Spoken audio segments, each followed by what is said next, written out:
ദൈവനാമത്തിന് മഹത്വം ഉണ്ടാവട്ടെ. ദൈവനാമത്തിൽ എല്ലാ പ്രിയപ്പെട്ടവർക്കും സ്നേഹവന്ദനം ഈ സമയം അറിയിക്കുന്നു. നമ്മുടെ ക്രിസ്തീയ ജീവിതത്തിൻ്റെ ആത്യന്തിക ലക്ഷ്യം എന്താണ്? What is the ultimate aim of Christianity? എന്തിനാണ് നമ്മൾ ക്രിസ്ത്യാനികളായി ജീവിക്കുന്നത്? ഇവിടെ എന്തെങ്കിലും കുറേ കാര്യം നേടിയെടുക്കുന്നതിന് വേണ്ടിയാണ്. ചില ആളുകൾ പറയും, എൻ്റെ രോഗം മാറാൻ വേണ്ടിയാണ് ഞാൻ യേശുവിനോട് പ്രാർത്ഥിക്കുന്നത്. തീർച്ചയായിട്ടും കർത്താവ് സൗഖ്യം തരുന്ന ആളാണ്. ചില ആളുകൾ പറയും, എനിക്ക് ജോലിയില്ലായിരുന്നു, ഒരു ജോലിക്ക് വേണ്ടി ഞാൻ ആഗ്രഹിക്കുന്നു, അതിനുവേണ്ടിയാണ് ഞാൻ പ്രാർത്ഥിക്കുന്നത്, അതുകൊണ്ടാണ് ഞാൻ യേശുവിനെ വിളിക്കുന്നത്. തീർച്ചയായിട്ടും നമ്മുടെ ആവശ്യങ്ങളിൽ ഇറങ്ങി വന്ന് പ്രവർത്തിക്കുന്ന ഒരു കർത്താവാണ്. നമ്മുടെ ഭൗതിക ജീവിതത്തിൻ്റെ ഏത് ആവശ്യങ്ങളും കർത്താവിനോട് പറയുമ്പോൾ അത് നമുക്ക് ആവശ്യമെന്ന് കർത്താവിന് തോന്നിയാൽ അത് തന്നെ സഹായിക്കുന്ന അരുമനാഥനാണ് നമ്മുടെ യേശു. പക്ഷേ ഇവിടെ ഒരു രോഗം മാറുന്നതോ, ഇവിടെ കുറേയേറെ പണം ഉണ്ടാക്കുന്നതോ, നല്ല ജോലി ലഭിക്കുന്നതോ, അഥവാ ഈ ഭൗതിക ജീവിതത്തിൽ ഏതെങ്കിലും കുറേ കാര്യങ്ങൾ നേടിയെടുക്കുന്നതാണോ നമ്മുടെ ആത്യന്തികമായ ലക്ഷ്യം?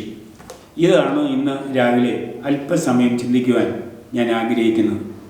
എല്ലാ വിശ്വാസികളെയും ദൈവം ഏൽപ്പിച്ചിരിക്കുന്ന ഏറ്റവും വലിയ ഉത്തരവാദിത്വം കർത്താവിൻ്റെ വരവിന് വേണ്ടി ഒരുങ്ങുക എന്നുള്ളതാണ്. ഇതാണ് ഏറ്റവും വലിയ ഉത്തരവാദിത്വം. നമ്മുടെ ആത്യന്തിക ലക്ഷ്യം അതാണ്. യേശു വരുന്നു, വരവിന് വേണ്ടി ഒരുങ്ങുക എന്നുള്ളതാണ്. തീർന്നില്ല, നമ്മൾ മാത്രം ഒരുങ്ങിപ്പോയാൽ പോരാ, മറ്റുള്ളവരെ ഇതിനു വേണ്ടി നാം ഒരുക്കുകയും ചെയ്യണം. അപ്പോൾ രണ്ട് പ്രധാനപ്പെട്ട ഉത്തരവാദിത്തങ്ങളാണ് വലിയവനായ ദൈവം നമ്മളെ ഏൽപ്പിച്ചിരിക്കുന്നു. ഒന്ന്, യേശുനാഥൻ്റെ മടങ്ങി വരവിന് വേണ്ടി നാം ഒരുങ്ങണം. രണ്ട്, മറ്റുള്ളവരെ ഒരുക്കണം. അപ്പം അതുകൊണ്ട് ദൈവവചനം കേൾക്കുന്ന എല്ലാ എൻ്റെ പ്രിയപ്പെട്ടവരും ആത്മാർത്ഥമായിട്ട് പ്രാർത്ഥിക്കണം. കർത്താവേ, നിൻ്റെ വരവിനായി എന്നെ ഒരുക്കണമേ, മറ്റുള്ളവരെ ഒരുക്കാനുള്ള വലിയ ദൈവകൃപ എൻ്റെ മേൽ പകരണമേ എന്നുള്ള പ്രാർത്ഥനയോടെ നമുക്ക് വിശുദ്ധ വചനം തുറക്കാം. അപ്പോസ്തല പ്രവൃത്തി 1-ാം അധ്യായം അതിൻ്റെ 11-ാമത്തെ വാക്യത്തിൽ ഇപ്രകാരമാണ് നമുക്ക് കാണാൻ കഴിയുന്നത്. ഗലീല പുരുഷന്മാരെ, നിങ്ങൾ ആകാശത്തിലേക്ക് നോക്കി നിൽക്കുന്നതെന്ത്? നിങ്ങളെ വിട്ട് സ്വർഗാരോഹണം ചെയ്ത യേശുവിനെ സ്വർഗത്തിലേക്ക് പോകുന്നവനെ കണ്ടതുപോലെ തന്നെ അവൻ വീണ്ടും വരും. ഇത് വലിയവനായ ദൈവം 2 പുരുഷന്മാരെ അയച്ച് യേശുവിൻ്റെ ശിഷ്യന്മാർക്ക് കൊടുക്കുന്ന ഒരു വലിയ ഉറപ്പാണ്. This is an assurance from the mighty Lord. ദൈവം തന്നിരിക്കുന്ന ഒരു ഉറപ്പാണ്. എപ്പോഴാണെന്ന് നമുക്കറിയാം, ഇതിൻ്റെ സന്ദർഭം എല്ലാവർക്കും അറിയാം. കർത്താവ് തൻ്റെ ശിഷ്യന്മാരുമായി ഒലിവ് മലയിൽ ചെന്നു. ഒരു മേഘം വന്ന് മൂടി. കർത്താവ് മേഘങ്ങൾക്കുള്ളിൽ മറഞ്ഞു. അങ്ങനെ മേഘങ്ങളാൽ എടുക്കപ്പെട്ട പരിശുദ്ധാത്മാവിൻ്റെ ശക്തി കൊണ്ട് മേഘങ്ങളിലേക്ക് എടുക്കപ്പെട്ട യേശു കർത്താവിനെ കാണുവാൻ ശിഷ്യന്മാർ ആകാശത്തിലേക്ക് ഉറ്റുനോക്കി. അങ്ങനെയായി വേദപുസ്തകത്തിൽ സന്ദർഭം പറയുന്നത്. കർത്താവ് സ്വർഗാരോഹണം ചെയ്യുന്ന സമയത്ത് ശിഷ്യന്മാർ ഒലിവ് മലയിൽ നിന്നുകൊണ്ട് ആകാശത്തിലേക്ക് ഉറ്റുനോക്കിയാണ്. ആ സമയം വലിയവനായ ദൈവം, അതായത് പിതാവായ ദൈവം, 2 പുരുഷന്മാരെ, പലപ്പോഴും ദൂതന്മാർ എന്ന് നാം കേൾക്കാറുണ്ട്, പക്ഷെ നമ്മുടെ വേദപുസ്തകം ദൂതന്മാരെന്നല്ല അവിടെ എഴുതിയിരിക്കുന്നത്, 2 പുരുഷന്മാരെയാണ്. അതിന് പ്രത്യേക ആത്മീയ കാരണങ്ങളുണ്ട്, ദൂതന്മാരല്ല പുരുഷന്മാരെന്ന് പറയുന്നതിന്. അതല്ല എൻ്റെ വിഷയം. 2 പേരെ അയക്കുമ്പോൾ നമുക്കറിയാം, പഴയ നിയമത്തിൽ ദൈവം ഒരു പ്രമാണം മോശയ്ക്ക് കൊടുത്തിട്ടുണ്ട്. 2 പേർ ഒരു കാര്യത്തിന് സാക്ഷ്യം പറഞ്ഞാൽ അത് സത്യമെന്ന് അംഗീകരിക്കണം. അതുകൊണ്ട് ദൈവത്തിൻ്റെ ആ പ്രമാണത്തിന് വ്യത്യാസം വരുത്താതെ ഒരു പുരുഷനെ അയക്കുന്നതിന് പകരം 2 പുരുഷന്മാരെ അയച്ച് ഇത് സത്യമാണ്, ഇത് ഉറപ്പാണ്, ഇത് വരാൻ പോകുന്ന, നടക്കാൻ പോകുന്ന ഒരു വലിയ അനുഭവമാണ് എന്ന് ഉറപ്പാക്കാൻ വലിയവനായ ദൈവം തരുന്ന അഷ്വറൻസ് എന്താ? ഗലീല പുരുഷന്മാരെ, നിങ്ങൾ ആകാശത്തിലേക്ക് നോക്കി നിൽക്കുന്നതെന്ത്? നിങ്ങളെ വിട്ട് സ്വർഗാരോഹണം ചെയ്ത യേശുവിനെ സ്വർഗത്തിലേക്ക് പോകുന്നവനായി കണ്ടതുപോലെ തന്നെ അവൻ വീണ്ടും വരും. യേശു പോയതുപോലെ വരുമെന്ന് പിതാവായ ദൈവം 2 പുരുഷന്മാരെ അയച്ച് ഈ ലോകത്തെ അറിയിച്ചു. അതുകൊണ്ട് ദൈവം ഒരു വാഗ്ദത്തം തന്നിട്ടുണ്ടെങ്കിൽ അത് നിറവേറുക തന്നെ ചെയ്യും. കാരണം ദൈവം വാഗ്ദത്തങ്ങളിൽ വിശ്വസ്തനാണ്. അതുകൊണ്ട് നമ്മളുടെ കർത്താവ് ഈ ലോകത്തിൽ വന്നു, മനുഷ്യവർഗത്തിൻ്റെ രക്ഷയ്ക്ക് വേണ്ടി ആഹ്വാനം ചെയ്തു. അതാണല്ലോ സുവിശേഷം.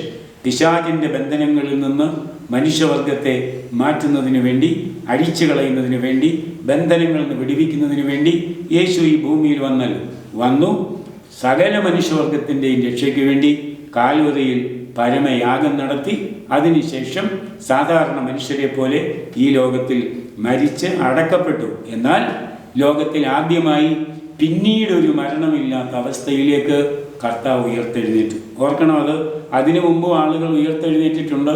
പക്ഷേ യേശുവിൻ്റെ ഉയർത്തെഴുന്നേൽപ്പിൻ്റെ പ്രത്യേകത, കർത്താവ് ഉയർത്തെഴുന്നേറ്റത് വീണ്ടും ഒരു മരണമില്ലാത്ത അവസ്ഥയിലേക്കാണ്. യേശുവിന് മുമ്പ് പുതിയ നിയമത്തിൽ നമുക്ക് കാണാം, ലാസറിനെ കർത്താവ് ഉയർപ്പിച്ചു. പക്ഷേ ലാസർ കുറച്ച് കഴിഞ്ഞപ്പോൾ വീണ്ടും മരിച്ചുപോയി. നയീനിലെ വിധവയുടെ മകനെ ഉയർപ്പിച്ചു. കുറച്ച് കഴിഞ്ഞപ്പോൾ ആ മകനും മരിച്ചുപോയി. യായിറോസിൻ്റെ മകളെ കർത്താവ് ഉയർപ്പിച്ചു.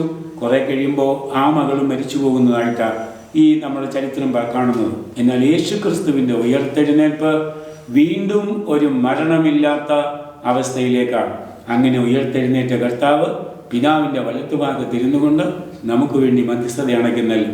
ആ കർത്താവ് ഇനിയും പിതാവ് നിശ്ചയിച്ച സമയമാകുമ്പോൾ മടങ്ങി വരും. ആരെ ചേർക്കാൻ? തൻ്റെ പ്രിയമുള്ള, തനിക്ക് വേണ്ടി നോക്കി പാർക്കുന്ന വിശ്വാസഗണത്തെ ചേർക്കാൻ. ഈ വിശ്വാസഗണത്തെ വേദപുസ്തകം വിളിക്കുന്നത് മണവാളൻ്റെ മണവാട്ടി എന്നാണ്. അപ്പോൾ മണവാളൻ വരുന്നത് എന്തിനാ? മണവാട്ടിയെ ചേർക്കാൻ. അപ്പോൾ ഈ മണവാട്ടിക്ക് വേറൊരു പേര് വേദപുസ്തകം കൊടുക്കുന്നുണ്ട്, കർത്താവിൻ്റെ കാന്ത എന്നാണ് ഉപയോഗിക്കുന്നത്. അതുപോലെ തിരുസഭ, ഇങ്ങനെ പല പേരുകളിലാണ് അറിയപ്പെടുന്നത്. അപ്പോൾ നാം ഒന്നുകിൽ ഈ മണവാട്ടി എന്നുള്ള പദവി, അതായത് ഈ പദവിയിൽ എത്തിക്കഴിഞ്ഞാൽ ഞാൻ കർത്താവിൻ്റെ സഭയിലെ അംഗമാകും. അതേപോലെ തന്നെ കർത്താവിൻ്റെ ആ വലിയ കന്യക എന്നുള്ള, കർത്താവിന് വേണ്ടി നോക്കി പാർക്കുന്ന കന്യക എന്നുള്ള പദവിയിലേക്ക് ഉയർത്തപ്പെടും. അങ്ങനെയുള്ളവരെ ചേർക്കുന്നതിന് വേണ്ടിയാണ് യേശു കർത്താവ് മടങ്ങി വരുന്നത്. അതുകൊണ്ട് നമ്മളുടെ ആത്യന്തിക ലക്ഷ്യം ആ മടങ്ങി വരവിൽ എടുക്കപ്പെടണം.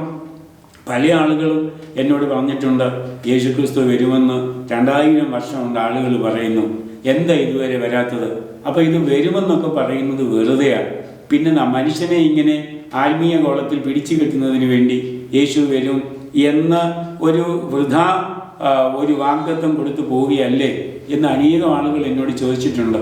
എന്നാൽ അതല്ല സത്യം. കർത്താവ് വരുമെന്ന് പറഞ്ഞവൻ വരിക തന്നെ ചെയ്യും. നമുക്കറിയാം, പത്രോസിൻ്റെ ലേഖനത്തിൽ നമുക്ക് കാണുന്നുണ്ട്, അവൻ്റെ വരവ് താമസിക്കുന്നത് വാഗ്ദത്തങ്ങൾ നിറവേറ്റപ്പെടാതിരിക്കുന്നതിന് വേണ്ടിയല്ല, പിന്നെയോ ഒരാളുകൂടി മാനസാന്തരപ്പെട്ടോട്ടെ എന്ന് കരുതി അവൻ്റെ വരവ് താമസിപ്പിക്കുന്നതേ ഉള്ളൂ. കാരണം കർത്താവ് വന്ന് അവൻ്റെ സഭയെ ചേർത്ത് കഴിഞ്ഞാൽ പിന്നീട് ലോകത്തിൽ നടക്കുന്നത് അതിഭയങ്കരമായ ദൈവകോപത്തിൻ്റെ പീഡനാനുഭവങ്ങളാണ്. അപ്പം തൻ്റെ സൃഷ്ടിയായ മനുഷ്യൻ ദൈവകോപത്തിൽപ്പെട്ട് പീഡനം അനുഭവിക്കുന്നത് ദൈവത്തിന് ഒരിക്കലും ഇഷ്ടമല്ല. മാത്രമല്ല, ഇവരെല്ലാവരും ആത്യന്തികമായി നിത്യനരകത്തിലേക്ക് പോകുന്നതിനുള്ള സാധ്യതകളുണ്ട്. ദൈവത്തിൻ്റെ ആഗ്രഹം തൻ്റെ സൃഷ്ടി എപ്പോഴും തൻ്റെ കൂടെ ഇരിക്കണമെന്നാണ്. ഒന്നുകൂടെ ഞാൻ ആവർത്തിക്കാം, ദൈവത്തിൻ്റെ പരമമായ ആഗ്രഹം ദൈവത്തിൻ്റെ സൃഷ്ടി ദൈവത്തോടുള്ള നിരന്തരമായ കൂട്ടായ്മയ്ക്കായി തന്നോടൊപ്പം ആവണം. അപ്പം ഇതിനാണ് നമ്മെ ചേർക്കാൻ വരുന്നത്, നിത്യ കൂട്ടായ്മയ്ക്ക് വേണ്ടി. പ്രിയമുള്ളവരെ, ഓരോരുത്തരും അവരവരോട് ചോദിച്ചാട്ടെ, ഇന്ന് യേശു വന്നാൽ പോകാൻ ഒരുങ്ങിയിട്ടുണ്ടോ? ഇല്ലെങ്കിൽ ദൈവത്തിൻ്റെ മഹാകോപത്തിൽപ്പെട്ട് നാം തകർന്നു പോകും. നമുക്കൊരിക്കലും അതുണ്ടാവരുത്. കർത്താവിൻ്റെ വരവിന് വേണ്ടി ഒരുങ്ങണം. അതിൻ്റെ പടികൾ എന്തൊക്കെയാണെന്ന് ഞാൻ പറയാം. 1, ആദ്യപടി യേശുവിനെ രക്ഷിതാവായി സ്വീകരിച്ചേറ്റെടുക്കുക. 2, ദൈവവചനം അനുസരിച്ച് വിശുദ്ധ ജീവിതം നയിക്കുക. അങ്ങനെയുള്ളവരെ ചേർക്കാൻ യേശുനാഥൻ വരുന്നു. ഈ വരവിനായി നമുക്കൊരുങ്ങാം, അവൻ്റെ വരവിനായി കാത്തിരിക്കാം. കർത്താവിനോട് ചേർന്ന് യുഗായുഗം വാഴുവാനുള്ള ആഗ്രഹത്തോടെ, പ്രാർത്ഥനയോടെ നമ്മുടെ ജീവിതത്തെ മുമ്പോട്ട് കൊണ്ടുപോകാം. അതിന് സർവശക്തനായ ദൈവം നമ്മെ ഓരോരുത്തരെയും സഹായിക്കുകയും ശക്തീകരിക്കുകയും ചെയ്യുമാറാകട്ടെ. ആമേൻ.